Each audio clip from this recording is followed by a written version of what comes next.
సింహద్రావక్షేత్రావాస జయ సింహ. Clean గా ఉండేసరికి ఆకుకూరలు అనుకుందే నన్ను. నందీశ్వరా లేదు, నన్ను క్షమించు, వెళ్ళిరా ప్లీజ్.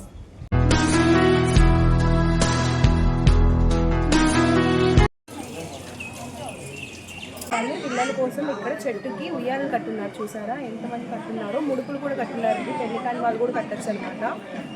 ఏం నీట్గా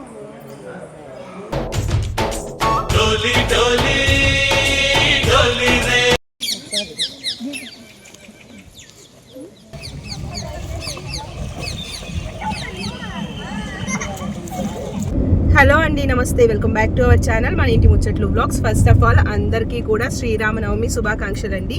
సో ఈరోజు మేమందరం కలిసి పెంచల్కోన టెంపుల్కి అయితే వెళ్తున్నాము.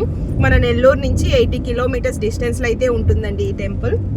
సో మార్నింగ్ 12 o'clock క్లోజ్ చేసేస్తారు, మళ్ళీ ఈవినింగ్ 3 o'clock ఓపెన్ చేస్తారనమాట. సో మన నెల్లూరు నుంచి ఏ రూట్లో వెళ్ళాలి, ఇంకా టెంపుల్ టైమింగ్స్, అలాగే అక్కడ స్టే చేయడానికి రూమ్స్ అన్ని అవైలబుల్గా ఉన్నాయా లేదా, మొత్తం కంప్లీట్ డీటెయిల్స్ అన్ని కూడా ఈ వీడియోలో మీతో షేర్ చేసుకుంటాను. ఎవరైనా వెళ్ళాలి అనుకుంటే మీకు యూస్ఫుల్గా ఉంటుంది కదా, సో వీడియో స్కిప్ చేయకుండా ఎండ్ వరకు చూసేయండి. నెల్లూరు నుంచి పొదలకూరు సైడ్ రావాలండి. ఇప్పుడు మనం పొదలకూరులో ఉన్నాము.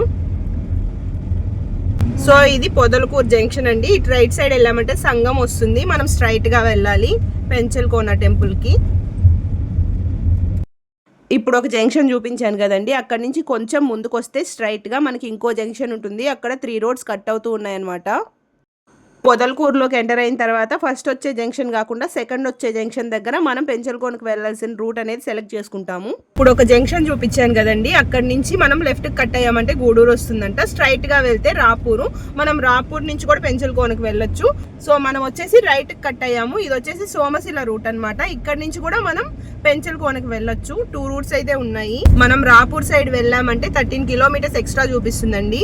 సో అందుకే సోమశిల రూట్ లో వచ్చాము. ఇటైతే 13 kilometers తక్కువ ఉందన్నమాట.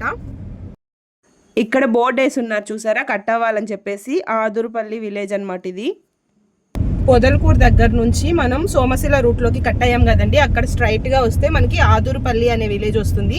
అక్కడ మనకి బోర్డు ఉంటుందండి. స్ట్రైట్ గా వెళ్తే సోమశిలకు వెళ్తాము. మనం లెఫ్ట్ టర్న్ తీసుకున్నామంటే పెంచల్కోన 28 kilometers ఉంటుంది. బస్సెస్ కూడా ఉన్నాయండి, ఎప్పుడు ఉంటాయంట. అంతకుముందు అయితే ఓన్లీ 1 బస్సే 2:30 ఆ టైంలో ఉండేది. ఇప్పుడు మనకి ఎవ్రీ హాఫ్ అన్ అవర్ కూడా బస్సులు ఉన్నాయంట.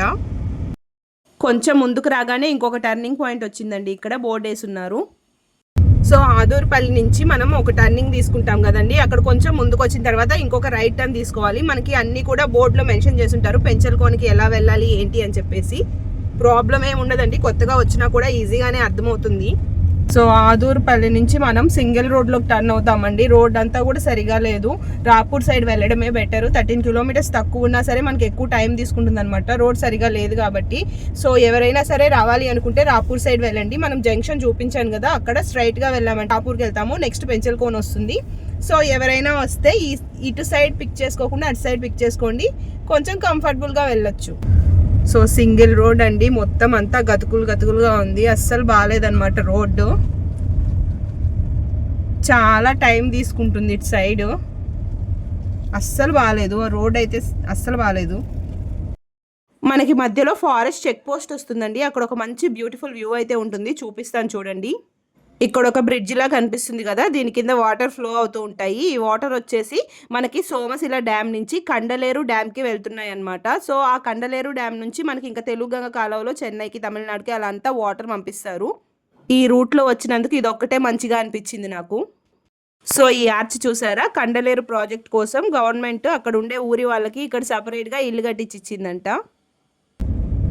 మనకి పెంచల్కోన వెళ్ళే రూట్లోనే ఇంకేదో టెంపుల్ కూడా కొండ మీద కన్స్ట్రక్ట్ చేస్తున్నారు. ఇది నాకు కూడా తెలియదు, ఇప్పుడే చూస్తా ఉన్నాను. చూస్తున్నారా, కొండ పైన పెరమకొండ గ్రామం అంట. సో ఈ ఊర్లోనే ఆ గుడి కన్స్ట్రక్షన్ జరుగుతుందండి కొండ మీద. పట్టుమని 10 ఇళ్ళు కూడా కనిపించడం లేదు, అంత పెద్ద గుడి అయితే కన్స్ట్రక్ట్ చేస్తున్నారు. శ్రీ శ్రీ శ్రీ జ్ఞానేశ్వరి దేవి సమేత ముక్కంటేశ్వర స్వామి ఆలయం నిర్మాణం జరుగుతుంది. సో ఇది బోర్డు వేస్తున్నారు ఇక్కడ. వరస్ట్ రోడ్ ఎవరండి, ఎవరైనా సరే రాపూర్ సైడ్ వెళ్ళండి, అది డబల్ రోడ్ అంట. ఇది మాత్రం సింగిల్ రోడ్ అనే కాదు, చాలా బాగాలేదనమాట. మొత్తం గతుకులుగా వెళ్ళడానికి చాలా టైం పడుతుంది. సో బెస్ట్ రాపూర్ సైడ్ వెళ్ళడమే. బస్సులు అయితే వస్తానే ఉన్నాయి, బస్సులకి ఏం కాదు. ఫైనల్లీ పెంచల్కోన అడవిలోకి వచ్చేసాము. భయంకరమైన రోడ్డును దాటుకొని పెంచల్కోన రూట్కి అయితే వచ్చేసాము. ఇది ఏం అడివి? శేషాచలం ఫారెస్ట్. సో శేషాచలం ఫారెస్ట్లోకి అయితే ఎంటర్ అయిపోయాము. పెంచల్కోన రూట్ చూపిస్తాను చూడండి. ఆల్రెడీ పోయి వచ్చే వాళ్ళు వచ్చేస్తున్నారు. ఆటోలు కూడా ఉన్నాయి, బస్సులతో పాటు ఆటోలు కూడా ఉంటాయి. ఓన్ ట్రాన్స్పోర్ట్లో వెళ్ళే వాళ్ళకైతే ఏ ప్రాబ్లం ఉండదు, మార్నింగ్ ఎప్పుడైనా వెళ్ళొచ్చు. ఈ మధ్య న్యూస్ పేపర్లో కూడా వేస్తున్నారు కదండి, చిరుతొచ్చిందని చెప్పేసి. ఈ ప్లేస్లోనే అంట. సో నైట్ టైంలో బైక్ మీద ట్రావెల్ చేయడం అంత మంచిది కాదు. ఇంతకు ముందు కూడా పెంచల్కోనకు వచ్చామండి, అప్పుడైతే రాపూర్ సైడ్ వచ్చున్నాము. సో కొత్త రూట్ ట్రై చేద్దాం కదా అని చెప్పేసి ఈసారి ఇలా వచ్చాము. వరస్ట్ డెసిషన్ అయిపోయిందనమాట. అసలు ఎంత భయంకరంగా ఉందంటే రోడ్డు జర్నీయే చాలా కష్టం అనిపించింది ఈసారి. చాలా టర్నింగ్ పాయింట్స్ వస్తాయండి, బోర్డులో మెన్షన్ చేస్తున్నా సరే స్ట్రైట్ రోడ్ ఉండదన్నమాట, టర్నింగ్స్ ఉంటాయి చాలా. ఇంకా లాస్ట్ టర్నింగ్ ఇది తీసుకున్నామంటే నేరుగా పెంచల్కోనకి వెళ్ళిపోతామండి. ఈ రోడ్ చూస్తున్నారు కదా, స్ట్రైట్గా రాపూర్ నుంచి ఈ రోడ్ మనకి పెంచల్కోనకు ఉంటుందన్నమాట. ఫస్ట్లో మీకు పొదలకూరు దగ్గర ఒక జంక్షన్ చూపించాను కదా, 3 రోడ్స్ కట్ అవుతున్నాయి అనేసి. మనం అక్కడ సోమశిల రూట్లో కట్ అయ్యాము. ఈ స్ట్రైట్ రోడ్ వచ్చేసి రాపూర్ నుంచి వస్తుందన్నమాట. రోడ్ చూసారా ఎంత బాగుందో, ఇందులో వచ్చుంటే అసలు జర్నీ కూడా తెలీదు. Finally welcome to Penchalakona board అయితే వచ్చేసింది. మనకి ఇక్కడ కూడా రైట్ సైడ్ ఒక రోడ్ కట్ అవుతూ ఉందండి. ఇది వచ్చేసి కడప బద్వేల్ రూట్ అనమాట. సో కడప నుంచి వచ్చే వాళ్ళు ఇలా వచ్చి కలుస్తారు. మనం నెల్లూరు నుంచి వస్తున్నాం కాబట్టి స్ట్రైట్గా వచ్చేసాము. 2:30కి బయలుదేరాము, 4:30 కల్లా రీచ్ అయిపోయామండి. మనకి ఇక్కడ ఆర్చ్ కనిపిస్తుంది కదా, ఇక్కడ నుంచి మనకి పెంచల్కోన టెంపుల్ అయితే స్టార్ట్ అయిపోతుంది. సో మనకి 50 రూపీస్ ఎంట్రీ టికెట్ అనమాట. పార్కింగ్ కాదు, సో కార్లో వస్తే 50 రూపీస్. అందరికీ అంతేనా? సో టెంపుల్లోకి ఎంట్రీ అవ్వడానికి మనకి ఇక్కడ స్టార్టింగ్లోనే 50 రూపీస్ టికెట్ తీసుకొని ఎంట్రీ అవ్వాలండి. దేంట్లో వచ్చినా, కార్ అయినా జీప్ అయినా దేంట్లో వచ్చినా సరే. మామూలుగా బ్రహ్మోత్సవాలు అలాంటి టైంలో అయితే ఇప్పుడు మనం ఎంట్రీ టికెట్ తీసుకున్నాం కదండి, అక్కడే ఆపేస్తారంట వెహికల్స్ అన్నీ. సో ఇక్కడ నుంచి టెంపుల్ దాకా నడిచి వెళ్ళాల్సిందే. సో మనం వెహికల్లో వస్తున్నాం కాబట్టి అంత డిస్టెన్స్ తెలియదు, కానీ మామూలుగా నడిచి వెళ్ళే పని అయితే చాలా దూరం ఉంటుందండి. అక్కడి నుంచి కూడా టెంపుల్కి 2 కిలోమీటర్స్ ఉంటుంది. మనకి లెఫ్ట్ సైడ్లో అంతా హోటల్స్, అలాగే స్ట్రీట్ షాపింగ్ చేసుకోవడానికి షాపులు అన్నీ కూడా ఉంటాయి. ఏప్రిల్ టు మే మధ్యలో ఇక్కడ బ్రహ్మోత్సవాలు జరుగుతాయండి. ఆ టైంలో వచ్చామంటే ఫుల్ రష్గా ఉంటుంది. మంచిగా దర్శనం చేసుకోవాలంటే కొంచెం రష్ తక్కువగా ఉన్నప్పుడే రావాలి. ఇక్కడ ఆంజనేయ స్వామి అలాగే వెనక పక్క గరుత్మంతుడు ఉన్నారు. సో మేము ఇక్కడే పార్కింగ్ చేసేసి నడిచి వెళ్ళాము. మనకి ఈ పక్కనే పార్కింగ్ ప్లేస్ ఉందండి. మనం టికెట్ తీసుకున్నాం కదా, ఎక్కడైనా పార్కింగ్ చేసుకోవచ్చు. టెంపుల్ దగ్గర ప్లేస్ ఉంటే అక్కడ కూడా చేసుకోవచ్చు. మాకు ఇక్కడ ప్లేస్ ఉందని ఇక్కడే పార్క్ చేసేసాము. మనకి పక్కనే ఆర్యవైశ్య నిత్యాన్నదాన సత్రం ఉందండి. సో అలాగే కళ్యాణ మండపం కూడా ఉందన్నమాట. కొండ మీద పెళ్లి చేసుకుంటామని కొంతమంది మొక్కుకుంటారు కదా, వాళ్ళ కోసం కళ్యాణ మండపం కూడా ఉంది. ఈ కళ్యాణ మండపం పక్కనే కొత్తగా రూమ్స్ కూడా కన్స్ట్రక్ట్ చేస్తున్నారండి. అసలు ఈ చెట్లు చూస్తున్నారండి, ఒక్కొక్క చెట్టు ఎంత ఉందో. ఈ మొదళ్ళు చూసారా ఎంత పెద్దగా ఉన్నాయో. ఈ చెట్లు కూడా కొన్ని వందల సంవత్సరాల చరిత్ర కలిగి ఉన్నాయండి. ఇంత పెద్ద చెట్లు మనం ఎక్కడా కూడా చూడలేం కదా, ఇలా ఫారెస్ట్లో తప్ప. ఆల్రెడీ పార్కింగ్లో చూసారా ఎన్ని కార్లు ఉన్నాయో. సండే వీకెండ్స్లో ఎక్కువ వస్తూ ఉంటారనమాట జనాలు. ఈ ఆంజనేయ స్వామి గరుత్మంతుడి దగ్గర నుంచి టెంపుల్కి కొంచెం దూరమేనండి, నడిచి వెళ్ళిపోవచ్చు, ఏం కాదు. మామూలుగా రష్ ఉన్న టైంలో ఇలా గేట్ వేసేస్తారనమాట, వెళ్ళడానికి ఉండదు. పార్కింగ్ వచ్చేసి ఆ స్టార్టింగ్లో చేసేసుకోవాలి. మనం జర్నీ చేసేటప్పుడు దూరంగా కొండలు కనిపిస్తూ ఉన్నాయి కదండి, అవేనండి ఇవి. మనం ఇంకొంచెం ముందుకు వచ్చామంటే ఇక్కడ పద్మశాలి అన్నదాన సత్రం ఉందండి. అక్కడ ఆర్యవైశ్యులకి, ఇక్కడ పద్మశాలియులకి అని చెప్పేసి సపరేట్గా అన్నదాన సత్రం అయితే ఉంది. అందరూ తినచ్చు, కాకపోతే సపరేట్గా అక్కడ మెన్షన్ చేస్తున్నారనమాట పేర్లు. మనకి టెంపుల్కి సంబంధించిన టైమింగ్స్, అలాగే సేవలు, వాటి గురించిన డీటెయిల్స్ అన్నీ ఇక్కడ మెన్షన్ చేసి ఉంటారు బోర్డులో. సో ఈ పక్కన కనిపిస్తున్నాయి కదా, ఇవన్నీ కూడా రూమ్సేనండి. బయట నుంచి చూడ్డానికైతే బాగున్నాయి, లోపల మెయింటెనెన్స్ ఎలా ఉంటుందో మనకు కూడా తెలీదు, మనం ఎప్పుడు స్టే చేసింది లేదు. సో మెయింటెనెన్స్ కొంచెం బాగుండదనే అంటారు. చాలామంది టెంపుల్ దగ్గరే నిద్ర చేసేస్తూ ఉంటారు రూమ్స్లో కంటే కూడా. టెంపుల్ దగ్గరికి రాగానే ఇలా బోర్డులో మనకి ఏ టైమింగ్స్లో ఏ సేవలు జరుగుతాయి అనేది కంప్లీట్ డీటెయిల్స్ ఉంటాయన్నమాట. ఇదే మెయిన్ టెంపుల్ అండి. పక్కనే మనకి కళ్యాణ మండపం కూడా ఉంటుంది. సో బ్రహ్మోత్సవాలు అలాంటి టైంలో స్వామివారికి కళ్యాణోత్సవం జరుగుతుంది కదా, అది ఇక్కడే జరుగుతుందన్నమాట. ఈ మండపానికి ముందు పెద్ద షెడ్ ఉంటుందండి. కళ్యాణోత్సవం జరిగేటప్పుడు అందరూ కూర్చొని చూడడానికి. మామూలు టైంలో వచ్చినప్పుడు రూమ్స్ అన్నీ ఖాళీగా ఉంటాయి, కానీ బ్రహ్మోత్సవాలు అలాంటి టైంలో వస్తే ఫుల్ రష్గా ఉంటుంది కదండి. ఆ టైంలో అయితే నిద్ర చేయాలనుకున్న వాళ్ళు ఇలాంటి షెడ్యూల్లో కూడా నిద్ర చేసేస్తారు. ఈ కళ్యాణ మండపంకి ఆపోజిట్లోనే మనకి టికెట్ కౌంటర్ ఉంటుందండి. ప్రసాదాలు అన్నీ కూడా అక్కడే దొరుకుతాయి. ఇంకా ఆర్జిత సేవలు ఇవన్నీ కూడా ఉన్నాయి కదా, వాటికి టికెట్స్ కూడా అక్కడే తీసుకోవాలి. కొంచెం దూరంలో కార్ పార్క్ చేసేసి నడుచుకుంటూ వచ్చాము. అప్పుడే దర్శనం స్టార్ట్ చేశారు కాబట్టి జనాలందరూ కూడా వెళ్తూ ఉన్నారు. సో కాసేపు వెయిట్ చేసామంటే రష్ తగ్గుతుంది, ఫ్రీగా చూడొచ్చు అని చెప్పేసి కాసేపు అక్కడ కూర్చుందాం అనుకున్నాము. టెంపుల్ సరౌండింగ్స్ అయితే సూపర్గా ఉన్నాయండి. అసలు పక్షులు సౌండ్ చేస్తూ ఉంటే చాలా ప్లెజెంట్గా అనిపించింది. నేరుగా వచ్చింది. మొన్న పెట్టావు కదా, మొన్న పెట్టానంటే ఏదది ఎద్దైనా ఆవైనా ఏదైనా వచ్చింది కూర్చోండి. ఏం లేదు, నేనేం తాలేదు. నా దగ్గర క్లీన్ గా ఉండేసరికి ఆకుకూరలు అనుకుందే. నన్ను నందీశ్వరా లేదు, నన్ను క్షమించు, వెళ్ళిరా ప్లీజ్. ఏం లేదు నా దగ్గర, వెళ్ళిరా. నేరుగా వస్తుంది, ఎక్కడికో అనుకున్నా, వచ్చేసి డైరెక్ట్ గా చూస్తుంది. ఎర్రగా ఉన్నావు నువ్వు అని చెప్పేసి నిన్ను చూస్తుంది. వెళ్ళి పచ్చగా ఉన్నానని చెప్పేసి నా దగ్గరకు వచ్చింది గట్టిలాగా.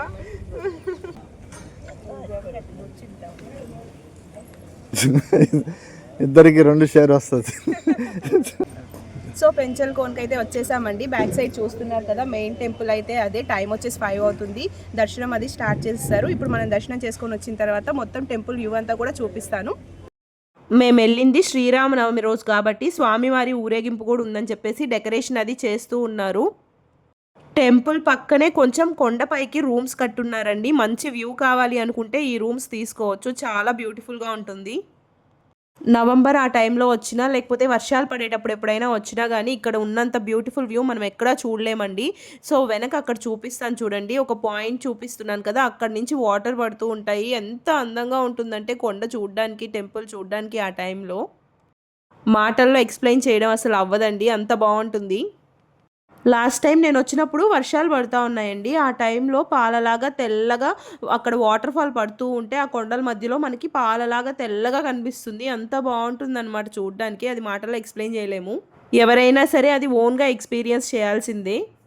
మనం ఒక టెంపుల్ని విజిట్ చేసామంటే కనీసం దానికి సంబంధించిన స్టోరీ మనం తెలుసుకో ఉండాలి కదా. మనకి స్థల పురాణం అని చెప్పి ఇక్కడ బోర్డులో వేసుంటారు. ఆ కథ మీకు ఇప్పుడు నేను చెప్తానండి. ఇది వచ్చేసి పెంచలకోన శ్రీ పెనుశిల లక్ష్మీ నరసింహస్వామి వారి ఆలయం అనమాట. పెనుశిల అనేది ఎందుకంటే స్వామివారు ఇక్కడ అమ్మవారిని పెనవేసుకొని శిల అయిపోయారంట, అందుకని పెనుశిల అనే పేరు వచ్చింది. ఈ అడవిలో చెంచులక్ష్మి అనే రాకుమార్తె తిరుగుతూ ఉండేవాళ్ళంట. సో అందుకోసం ఈ అడవికి చెంచలకోన అనే పేరు రాను రాను పెంచలకోనగా మారింది. ఇది మనందరికీ తెలిసిన స్టోరీయేనండి. ప్రహ్లాదుడిని కాపాడడం కోసం మహావిష్ణువు శ్రీ లక్ష్మీ నరసింహస్వామి అవతారం ఎత్తి హిరణ్యకశిపుడిని చంపుతాడు కదా. ఆ తర్వాత ఈ అడవిలోకి వచ్చి అరుస్తూ ఉంటారంట, గర్జిస్తూ ఉంటారంట.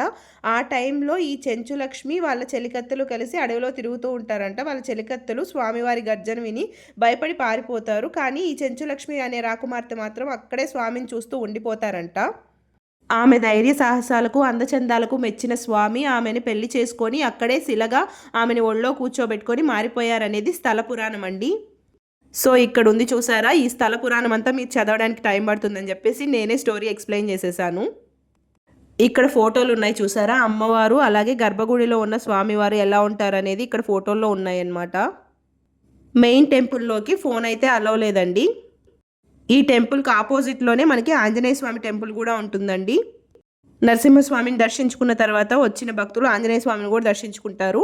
ఆ తర్వాత ఏటికి అవతల పక్కన లక్ష్మీదేవి కూడా ఉంటారు, అమ్మవారిని కూడా దర్శించుకుంటారు. మనకి పక్కనే కొబ్బరికాయలు కొట్టే ప్లేస్ ఉంటుందండి. మనం తీసుకుంటే ఇక్కడ కొట్టుకొని వెళ్ళాల్సిందే, లోపలంతా కొబ్బరికాయలు కొట్టరు.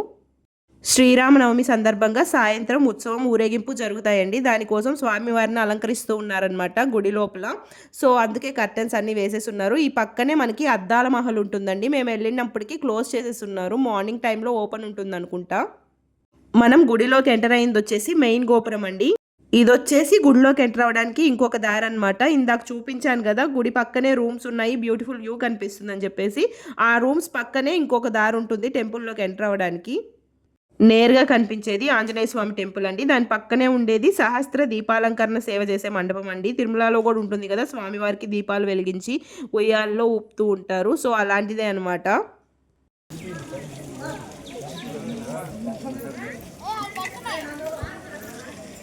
స్వామివారిని దర్శించుకున్నాం కదండి. ఇప్పుడు మనం ఆదిలక్ష్మి అమ్మవారిని దర్శించుకోవడానికి వెళ్తున్నాము. రండి చూసేద్దాం. ఇక్కడ అమ్మవారికి సపరేట్గా, అది కూడా స్వామివారి టెంపుల్కి దూరంగా ఏటికి అవతల ఉంటుందన్నమాట టెంపుల్. దీనికి కూడా ఒక కథ ఉందండి. సో స్వామివారు చెంచులక్ష్మి అనే రాకుమార్తెను పెళ్లి చేసుకున్న తర్వాత స్వామివారి భార్య ఆదిలక్ష్మీదేవి వచ్చి చూసి స్వామివారి మీద అలిగి ఏటికి అవతల పక్కన వెళ్ళి శిలైపోయారంట.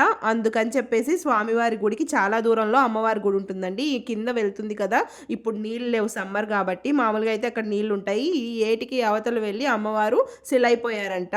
ఒమ్మో రిష్తా మాకు గోల్డ్ దొరికిందండి. అమ్మవారి టెంపుల్కి వెళ్ళే దారిలోనే మనకి శ్రీవారి పుష్కరిణి ఉంటుందండి, అదే కోనేరు ఉంటుందన్నమాట. వాటర్ అనేసరికి ఇక్కడ మరిష్టమ చూసారా ఎలా పరిగిస్తుందో. మేము వెళ్ళేసరికి ఆల్రెడీ చాలామంది ఉన్నారు. సో వాటర్ కూడా అంత లోతేం లేవండి, చిన్నపిల్లలు కూడా దిగి చక్కగా ఆడుకుంటూ ఉన్నారు. సో ఇంకా అది చూసిన తర్వాత మరిష్టం అయితే ఒకటే గొడవ. సో పెద్ద లోతు కూడా ఏం లేదండి, కావాలంటే దిగి పిల్లలు కూడా ఆడుకోవచ్చు. చూస్తున్నారు కదా ఆడుకుంటున్నారు చూడండి పిల్లలు కూడా.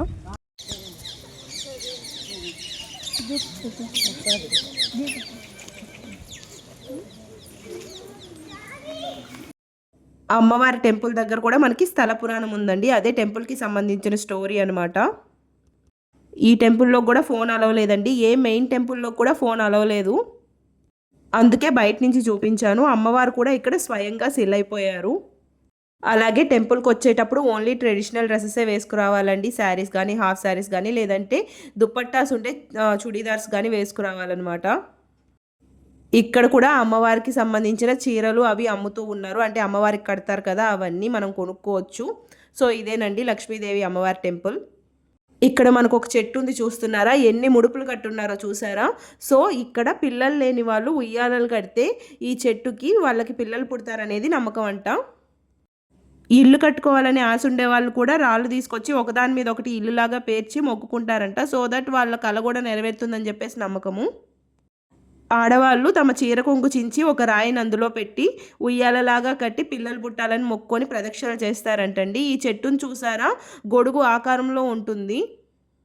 అదేనండి ఈ చెట్టు యొక్క స్పెషాలిటీ. ఇక్కడ ఈ చెట్టు విశిష్టత ఏంటి అనేది కూడా మనకి బోర్డులో మెన్షన్ చేసి ఉన్నారండి.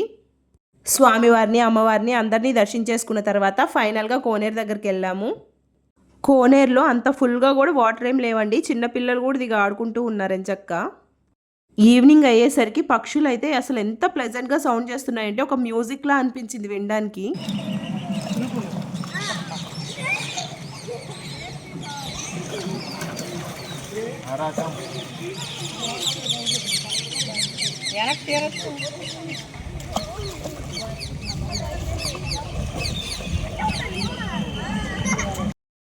విన్నారు కదండి సౌండ్, మీరు కూడా ఎంత బాగుందో కదా. ఒకటి కాదండి చాలా రకాల పక్షులు ఉన్నాయన్నమాట. పెద్ద పెద్ద చెట్లు ఉన్నాయి కదా, అన్నిటి మీద కూడా ఫుల్గా పక్షులు ఉన్నాయి. మీకు ఒక విషయం చెప్పడం మర్చిపోయానండి. సో స్వామివారి టెంపుల్ పక్కనే మనకు ఒక రోడ్ వెళ్తుంది, అది నేరుగా మనల్ని వాటర్ ఫాల్ దగ్గరికి తీసుకెళ్తుంది అనమాట. సో సమ్మర్ సీజన్ కాబట్టి వాటర్ కనిపించట్లేదు. మామూలుగా రెయినీ సీజన్లో అలా వచ్చామంటే ఫుల్గా వాటర్ ఫ్లో అవుతూ ఉంటాయి, చాలా బ్యూటిఫుల్గా ఉంటుందండి. కాకపోతే ఒక 2 కిలోమీటర్స్ మనం ఇలాగే రాళ్ళల్లో నడిచి వెళ్ళాలి, అప్పుడు వాటర్ ఈ రాళ్ళల్లో కూడా ఫ్లో అవుతూ ఉంటాయి. మరీ ఎక్కువగా వర్షాలు పడినప్పుడు కొంచెం ఎక్కువ ఫ్లోనే ఉంటుందండి వాటర్ ఫాల్స్కి వెళ్ళే దారంతా కూడా ఇలాగే ఉంటుందండి, అడవిలోనే ఉంటుంది, మనకి మధ్యలో ఇంకేం ఉండవన్నమాట. కాబట్టి గుంపులుగా వెళ్తే మంచిది. వెళ్ళడం కొంచెం కష్టమైనా సరే అక్కడికి వెళ్ళి చూసిన తర్వాత ఆ జలపాతాన్ని మన కష్టమంతా కూడా మర్చిపోతాము, అంత అందంగా ఉంటుంది. ఆ బ్యూటిఫుల్ వ్యూ చూడాలనుకుంటే మాత్రం వర్షాకాలంలోనే రావాలి. ఈవినింగ్ అయిపోయిందండి, సన్సెట్ అయిపోయింది. చూస్తున్నారు కదా స్వామివారిని కూడా అలంకరించేశారు, ఊరేగింపుకు కూడా అంతా సిద్ధం చేసేసారు. పూజ మాత్రం జరుగుతూ ఉందన్నమాట ఊరేగింపుకు ముందు. నైట్ టైం వ్యూ చూపిస్తాను చూడండి టెంపుల్ది, అసలు ఎంత బాగుందో కదా. వెనక కొండలు, టెంపుల్ లైటింగ్స్లో చాలా బాగుందండి. స్వామివారు బయటకు రాగానే ఇక్కడంతా కూడా ఊరేగించడానికి అక్కడ జనాలందరూ కూడా రెడీగా వెయిట్ చేస్తున్నారు చూసారా. మీలో ఎంతమంది ఈ పెంచలకోన టెంపుల్ని విజిట్ చేస్తున్నారు? నెల్లూరుకి దగ్గరలో ఉండే వాళ్ళు చాలామంది విజిట్ చేసి ఉండొచ్చు. ఎవరైనా వెళ్ళుంటే నాతో కామెంట్ సెక్షన్లో షేర్ చేసుకోండి. ఇక్కడ నేను ఒకటైతే మిస్ చేసేసానండి మీకు చూపించడం. సో బయట నుంచి జస్ట్ అవుటర్ లుక్ చూపిస్తున్నాను. ఇది వచ్చేసి ఆశ్రమం అండి, చాలా బాగుంటుంది లోపల. లేట్ అయిపోయింది కాబట్టి ఎంట్రీ లేదన్నారు. కొంచెం ఎక్కువగానే ఉంటాయండి స్టెప్స్. పైకి ఎక్కి వెళ్ళాలి. లోపల మంచిగా పార్క్ అది ఉంటుంది. మార్నింగ్ టైంలో వెళ్తే మంచిగా ఎంజాయ్ చేయొచ్చు. అమ్మవార్లు ఉంటారనమాట లోపల. లక్ష్మీదేవి, సరస్వతీదేవి, లలితాదేవి. చూడ్డానికైతే చాలా బాగుంటుంది. బట్ నేనైతే చూపించలేకపోయాను, సారీ అండి. నేనైతే ఇంతకుముందు వచ్చినప్పుడు విజిట్ చేసి ఉన్నానండి. మీలో ఎవరైనా కొత్తగా వచ్చే వాళ్ళు ఉంటే ఈ ఆశ్రమాన్ని కూడా విజిట్ చేయండి, చాలా బాగుంటుంది, మిస్ చేసుకోవద్దు. సో చూసారు కదండి శ్రీ పెనుసల లక్ష్మీ నరసింహస్వామి వారి టెంపుల్ని. సో చాలా అందంగా ఉంటుందండి, ప్రకృతికి చాలా దగ్గరగా ఉంటుంది. వర్షాకాలంలో వచ్చామంటే ఇంకా పచ్చదనంతో కొండంతా కూడా చాలా మెరిసిపోతూ ఉంటుంది. సో నాకు తెలిసినంత వరకు కంప్లీట్ వ్యూ అయితే చూపించానండి టెంపుల్ది. అలాగే టైమింగ్స్ అన్నీ కూడా మెన్షన్ చేశానని అనుకుంటున్నాను. సో మీరు ఎవరైనా కూడా దర్శించుకోవాలనుకుంటే తప్పకుండా వచ్చి శ్రీ లక్ష్మీ నరసింహస్వామిని దర్శించుకోండి పెంచల్కోన్లో. అలాగే వీడియో కనుక నచ్చినట్లయితే లైక్ చేయండి, షేర్ చేయండి, అలాగే subscribe to our channel. Thank you so much for watching this video. Bye.